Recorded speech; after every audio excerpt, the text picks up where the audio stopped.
শুকরিয়া আদায় করলে আমার মাওলা ওয়াদা করেছেন বান্দা বান্দির নেয়ামত আরো বাড়িয়ে দিবেন।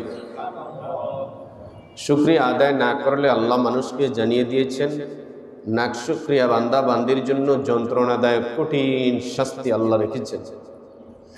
আল্লাহ পাক রব্বুল আলামিন সূরা ইব্রাহিমের মধ্যে ইরশাদ ফরমান, ওয়া ইদ তাআদ্দানা রাব্বুক লা ইন শাকারতুম লা আযীদান্নাকুম ওয়া লা ইন কাফারতুম ইন্না আযাবি লাশাদীদ।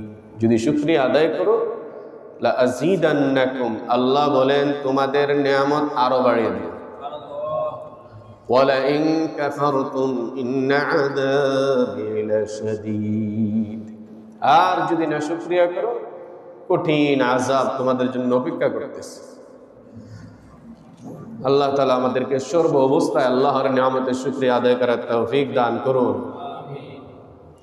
আমাদের তিনতলায় আসতে একটু কষ্ট হয়,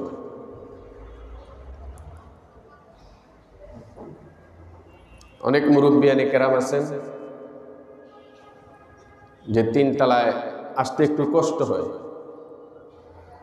দুনিয়াতে কষ্ট ছাড়া কোনো জিনিস নেই,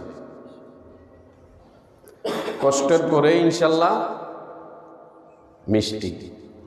আপনারা দেখতেছেন আমাদের মসজিদের কাজ খুব দ্রুত চলতেছে, আলহামদুলিল্লাহ। অল্প দিনের পরে ইনশাল্লাহ আপনাদের কষ্ট দূর হয়ে যাবে ইনশাল্লাহ। অল্প দিন পরেই আপনাদের কষ্ট দূর হয়ে যাবে, আরামসে নামাজ আদায় করতে পারবেন। আল্লাহ তৌফিক দান করুন, আমাদের কাজের মধ্যে আল্লাহ বরকত দান করুন।